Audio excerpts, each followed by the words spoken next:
All right, welcome back. This is going to be the second part of the awards episode. I started with the MVPs and the Rookie of the Years, and then this episode I was going to do the Cy Young winners and some of the defensive stats. Kind of see what happened here throughout baseball. We talked about some of these pitchers when we talked about the Rookies of the Year and stuff, but yeah, so this episode we'll go over some of the veterans here and see who did what. So we'll start in the American League. Uh, you see some nice balance here because you don't see too many of the same faces over and over. So you see there's definitely multiple players that produced really well this year. Leading the league in ERA was actually the Rook, Jim Sparge. Absolute monster season out of him. Talked about him quite a bit last episode. And then you see some other really good, talented names at the top here. Ryan Bruno with 45 control, finishing second in the league in ERA, making me look silly for leaving him off the top 25 pitchers list I did earlier, top 30 or whatever it was. Definitely a little better than I thought he was. I've been underrating him for too long. He's definitely earned his due. Guy's an absolute monster, and if you look at his profile, he throws 101 with 70 stuff as a starter. So striking out a ton of guys, 28%, limiting guys to a 205 batting average. Just been an absolute beast this season. So really nice season out of him. If you look at the WAR totals here, you'll see the front runner for the Cy Young has got to be J.P. Massey. I think it was my preseason pick for the Cy Young. Guy struck out 30% of batters this year, which is just crazy. Got those insane pitches. We talked a bunch about him and some other episodes. The guy's just been an absolute freak. Next up, we have Carl Hartman. Guy who's so good. He won the Cy Young a couple seasons ago, 2025, the AL Cy Young. He only has 3 pitches, but he just performs so well. Doesn't walk many guys, has that elite control. The guys hit a little better off him than some of these other top guys here, 262 batting average, but he really limited the home runs and just logged a ton of innings there. So he had a really good 5 WAR season there. So I'd have to imagine all these guys at the top here, kind of league of their own. There's only 3 guys in all of the AL that had over a 4.4 WAR, which is pretty surprising. A lot of solid seasons, but no really dominant seasons other than those top guys. So it looks like Massey's probably the front runner there, but Spar's got to be in contention there as a rookie, even though he's 1 WAR behind. His actual numbers are just so disgusting. 204 batting average against.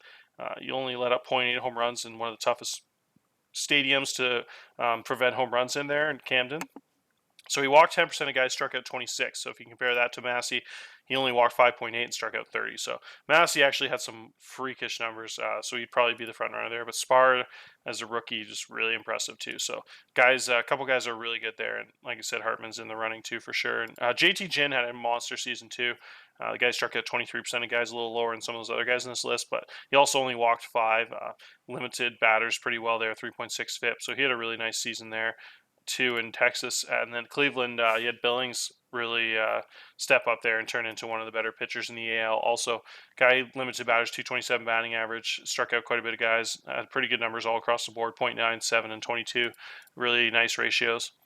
Really good seasons out of that. J.P. Massey led the league in strikeouts. Devier Garcia had over 200 strikeouts also. Uh, his stats are a little bit tougher. Not too good of a team there in New York this year, but he had a pretty nice season. Victor Cantu really came out of nowhere as a rookie. Also had a really nice rookie season, and if he wasn't for getting overshadowed by Jim Spar, there be a lot more talk about him in the Rookie of the Year race. Victor Cantu logged 208 innings. Guy struck out a lot of guys. Home runs were a little high compared to the other guys, but ratios are still pretty nice there. He walked a couple more batters than he would if his control was probably peaked out there. As he gets a little older and gets more in his prime, probably be a little better there, turn into more of a 4 WAR guy. So really, really nice season out of him too. Soto was the winner last year. Soto didn't have quite the season this year he had last year, but was still really effective. Still struck out a ton of guys. Just the home runs really went up. Went up from 0.6 to 1.5, almost triple in the ratio there. So that was pretty rough on him. But other stuff was pretty similar. He actually was a little better in his ratios for walk and Ks. Let up a few more hits. So it's just the contact was a little higher this year and let up a few more long bombs. But still had a really solid season. Still a really super talented young pitcher. Syndergaard had a nice 3 WAR season here. He as an elite control, he walked 3% of guys, so he's on the top of the board there for the control ratings. And then if you look here, the closers, Ben Bowden had a really monster season there as a reliever, and he really helped. So that would probably be our starting wise. That's kind of the group there. Next, I'll talk about the relievers. The relievers is a really cool race. Tyler Gow and Kyle Mueller were just freakish and are in a really tight battle here, I'd say, for reliever of the year. Those guys just logged a ton of innings. 120 innings at 2.5 FIP, struck out 30% of guys, almost 4 WARs a reliever here, which is just crazy. Really huge pickup for Boston there from in a trade a year ago. And then Tyler Gow had a crazy 2.5 FIP, so almost identical 2.5 FIPs, 2.54 and 2.55, both logged over like 115 innings. Both guys are just crazy. So Gal limited guys to a 188 batting average. The leverage is 1.3. Mueller's leverage is 1.3. So really almost identical seasons. You got a lefty and a righty here. You got a veteran that's in his 29-year-old season, then you got the rookie here that's his 24-year-old season. So pretty crazy how similar those guys were. So it's really going to be a toss-up there when it comes to voting and kind of what you value. I know a lot of guys might give the vote to Mueller just because he logged a lot of innings for a team that's first place, and Gau's not in the playoffs. So that might be a tiebreaker for some of you. We'll see. But really, really, really cool battle there going on. Those guys are freakish. Another thing that stands out is the sparkling ERA from this Oakland closer. This guy has crazy ratings if you pay attention to his progression. Started with 30, 50 stuff back in the day. It's up to 70 now, and his movement's gone up about 15. His control's gone up about 15. So incredible his progression over the years. He's only 24 years old, and he's a lefty with that ratings. So this guy will be at the top of these reliever leaderboards for a long time here. So that was a big reason Oakland had a really good season. Courtney Hable had a huge season, turned into a really high movement guy the last year or so, progressed a little bit there. Really, really impressive. There's all these guys with all those crazy WAR totals in the reliever category is just pretty impressive. Karinchak also had a monster season. He has best season in a couple of years here. He had a 1.1 whip. He had a 1.8 FIP, same as last year, but a lot more innings. Struck out 46% of guys again. So just incredible. Karinchak's just been one of the best relievers for like a decade now. Just getting not quite the innings these top two guys have for the WAR totals, but on a per inning basis, he was actually a lot better. His FIP was 1.8. So and it's still a lot of innings. Those guys just had a crazy amount of innings, but it's not like he missed a lot. Like that's a pretty average season for a closer in real life, like 60 innings. So you'd actually be pretty good in the running too if you're not such a high WAR total guy. You probably actually had the best. Probably had the best season on a per inning basis. Bowden was not far behind also. Bowden was also in a first place team, and Bowden also had like a really low FIP that's quite a bit lower in those top two guys. So there's a pretty good argument for any of these guys at reliever of the year here. That crazy 2.1 leverage at Bowden's huge too. That's a really high leverage, only playing the really important innings there. So really, really impressive seasons from all those guys. And then you got a little bit of a dip here and a couple guys in the low twos for WAR. You got 99 innings out of this guy. So a huge innings eater with that high stamina. So yeah, if you the race would probably definitely be those top four guys. I think this guy didn't have as much success when he came over, so he probably won't be in the running. And he pitched about 20 innings at 4.1 FIP. Not terrible, but not quite as good as he was in Pittsburgh there. So my vote probably personally. Actually, I won't say on this episode. I'll just give you a couple of these options here. I'll see how this last sim goes and kind of what have you done for me lately here? If Gow or Mueller blow a couple games down the stretch here in the last 6 games, we'll see. Because right now their stats are almost identical. So if one guy comes out and just dominates this week, maybe that'll be the tiebreaker for me. Who knows? Parkinson was 16 wins and 2 losses as a reliever. Is hilarious. This guy was in my system a couple years ago. It was a lefty from the International League a year or two ago. So really big pickup.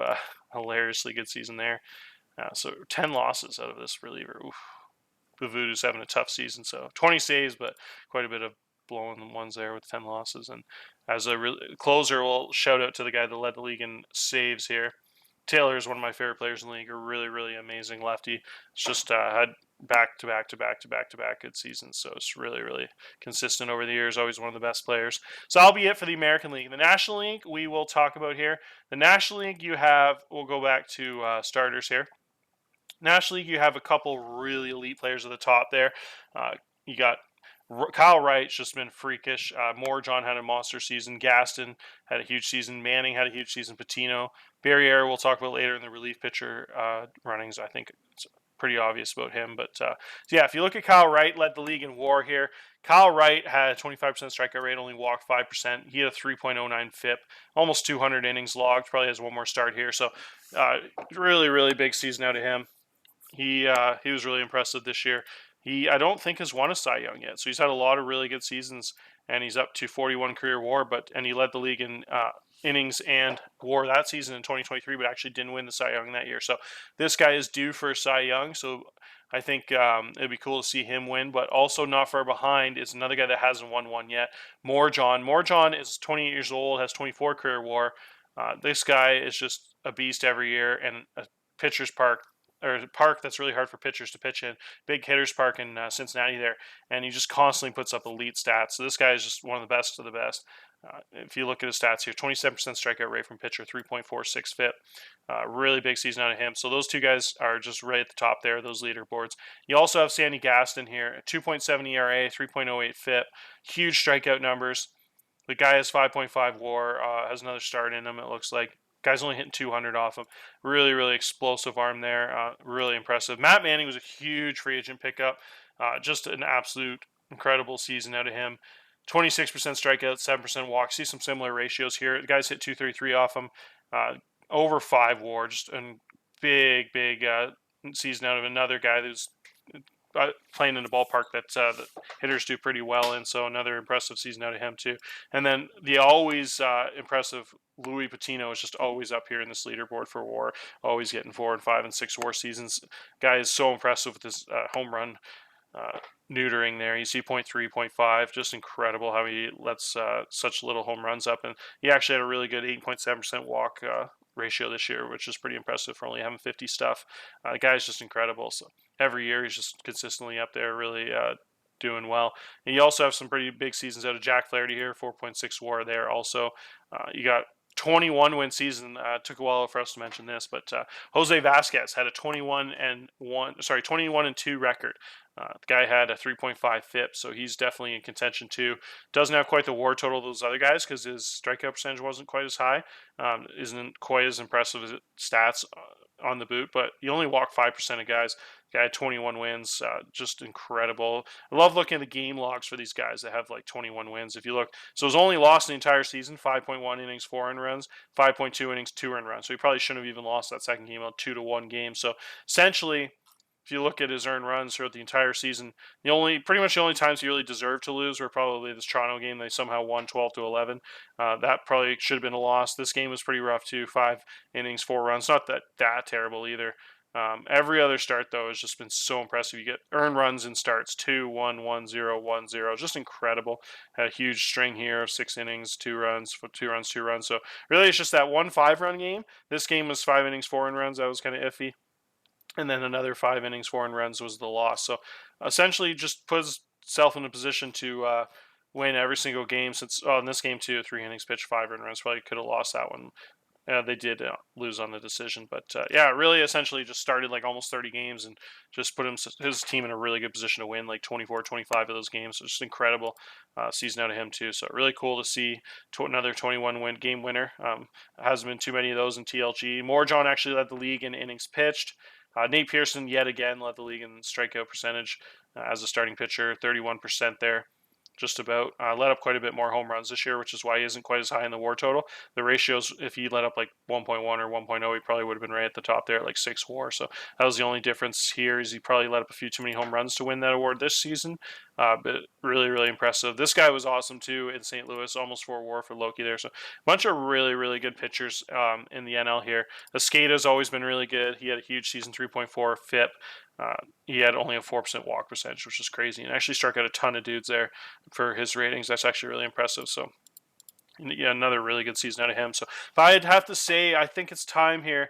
I feel bad for Morjon not winning, but I think Wright has to win. I think he needs to lead the league in WAR 2 years in a row. He does have one more start, so it is possible that Morjon actually takes the WAR win. If he has a really big start and Wright gets blown up in that last start, Morjon might actually pass him. But I think definitely one of those two guys. There's been some really impressive seasons, and a lot of these guys kind of deserve some consideration. But I think with how good Wright played this season, putting up those stats in Coors, only 0.8 home runs per 9, and only walking 5.6%. A stadium that's that hard to pitch in is just incredible. So he's definitely my pick, I think, but can't go wrong with any of those guys. Vasquez would definitely be a good pick too. Mackenzie Gore up here in the ERA leaders too, by the way. Crazy season out of him too. Really, really impressive. Cedillo here, Cedillo, whatever you say his name, looks like a young star there in St. Louis. He'll be in the running here for a few years, it looks like. And then, you look at our saves leaders here, McClanahan, and we'll kind of go over to the relievers here now. So the relievers, reliever of the year is pretty much the easiest pick of all time. Barriera had the best release season in the history of baseball. They actually reward him with a start at the end of the year here. Arizona's fighting for their life for a playoff spot. So I don't think this was just to juice his stats. I think he really needs these wins, and figure Barriera is good enough to start. So he actually went 6 innings, 1 hit, 4 walks, 16 strikeouts out of 23 batters. So his strikeout percentage is going to finish the season over 50, which is just ridiculous. 1.6 FIP, one of the best overall pitching seasons you'll ever see, and I think you really have to strongly consider him for the Cy Young. I kind of forgot to mention that when we were going over the starters there. I was talking about more John Wright and a couple of those guys. I really think I'm going to have to sit and think about it for a bit. I haven't really made up my mind. I was saying Wright would probably be the winner, but on second thought here, going over these stats, I really have to strongly consider Barriera for the Cy Young and even an MVP vote, because especially if they make it in the playoffs and don't choke here, beat me out for the playoff spot there, I think Barriera's got to be strong consideration for all the awards. You just can not possibly have a more dominant season than that. Like, you run 100 simulations of this season, and you'd only ever see 1 or 2 relief seasons like that, I'd say. 1.25 batting average, only 250 on base percentage. Guys let up 3 hits per 9. That's as low as he gets. I've never seen a guy under like 3.3, 3.5. That's so everything he did, even the home run prevention, only 50 stuff, only allowed 0.6 home runs. So you just can't hit that guy. And yeah, he's got to be up there for sure. But funny enough, we have his teammate there, 3.3 WAR. Just shows how good Hedges is, because this guy's rating wise is just not even in the top like 50 relief pitchers in baseball. But finishes right at the top of the has more WAR than anyone in the AL too. So next to Barriera, this 8-on guy led the entire league in WAR, which is hilarious. Ton of innings pitched, only 2.6 FIP. Just an incredible season out of him. But like I say, I know I give a ton of credit to Hedges, but also it's not all Hedges, or else every one of the relievers have those stats. So clearly this guy's pretty good too. Only letting up a 178 batting average, struck out 34% of guys with only 55 stuff, which is crazy. Just an incredible season out of him, which is really interesting based on his ratings. Probably outperformed anybody based on his ratings. This guy, 380 pitches, won a bunch of reliever of the year awards. Probably would win another one if it wasn't for Barriera.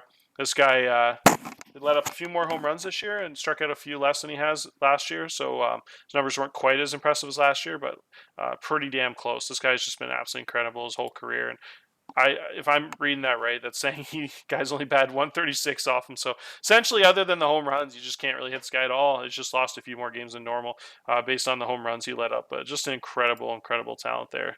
Love to see him at the top of the leaderboard every year. My guy Abar, unfortunately, had a season-ending injury in the start of August. He would have finished way up there in the leaderboard too. Still did, actually, even with that injury. Logged 93 innings at 2.6 FIP. One of the best at home run prevention in the league. Struck out a bunch of guys. Guys will only bat 200 against him. Just an elite talent there. Hope he bounces back without losing too many ratings. You got the rookie up there, Mike Catlin. Mike Catlin had an incredible season two, 2.6 WAR, 111 innings logged out of a reliever with only 2 pitches. Again, 1.03 FIPs.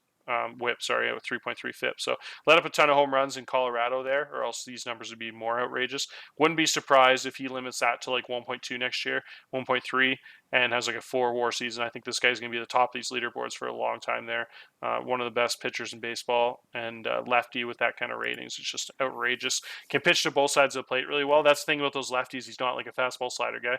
Fastball changeup, so he can pitch to lefty and righty bats really well. So that guy's just absolutely amazing.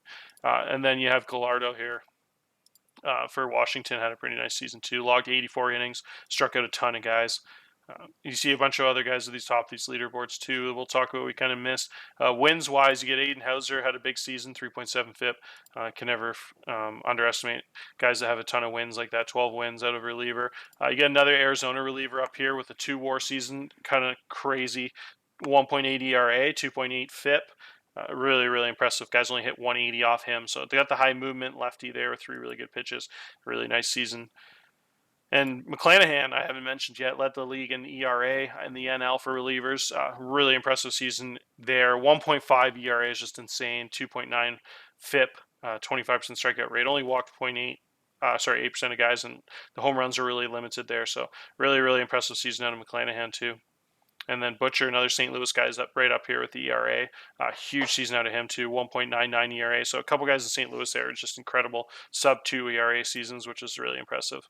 So yeah, the Barriere definitely run away with that award, and you can't not mention 222 strikeout Jeremy Russell. That's insane strikeout total. Some of these relievers in this league are just way too good. In real life, you never see relievers 200 strikeouts. That's just ridiculous. So yeah, this guy had huge strikeout totals in Washington too. Really impressive. And another 219 strikeouts out of Hader. So you get three guys combined for like 700 strikeouts here, which is just hilarious. Catlin up there too. Noah Song, 170 strikeout season. Guys hitting 220 off him. Really big year in Pittsburgh.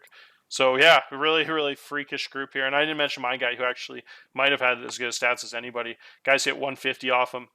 The rookie, him and Catlin are just both so insane. Some of the games he had were just outrageous. Like he, this kind of ruined his season here. This one game against Boston, he only got one runner out and had 3 home runs allowed. But other than that, his home run per 9 was in WAR were just so much better until that game. Boston just does that to people. But 4 innings pitched in a relief appearance, 7 strikeouts, 1 hit. He just had a bunch of those type of games. The guy was insane. I've never had a reliever have such crazy games. This guy had 4 innings, 0 hits, 6 strikeouts, like a perfect game. 4 inning relief appearance there. Had some crazy. If you look at the strikeout totals, just every single game 5, 6, 4, 4, 3, 3, 5. Like just crazy strikeout numbers. 42% strikeout on the year. Like I said, those numbers like that FIP was down to like 2.2 before that 3 home run game. I'm pretty sure something crazy like that. And ERA is right about 2. So just an amazing season out of Ben Maurice. I think he'd have to be up there for the Rookie of the Year voting too. So really impressive pitching year at TLG for sure. And we'll just kind of glance over the defense pretty quickly. I don't know if I want to kind of get into this episode because the pitching went a little bit long, but yeah, let's just kind of glance over it. Why not? We got time here. Batters. So if you look at the positions here, in the actually, you know what? I will make this another episode. I like to get into this stuff, so I don't know if anyone will watch that, but I'm a huge defensive guy, so I'd rather do a full episode on that for 15-20 minutes, talk about the Gold Glove potential winners and stuff, rather than just kind of skim over it. So that'll be it for this episode. Definitely some nice seasons there. My pick. Well, I really have to think about Barriere there and Kyle Wright and more John, who I'd want to pick for NL. Cy Young, I think that'll be a tough one for me for sure. And the AL one, Jim Spar and put up a pretty good season, and JP Massey. So really nice seasons. Cheers.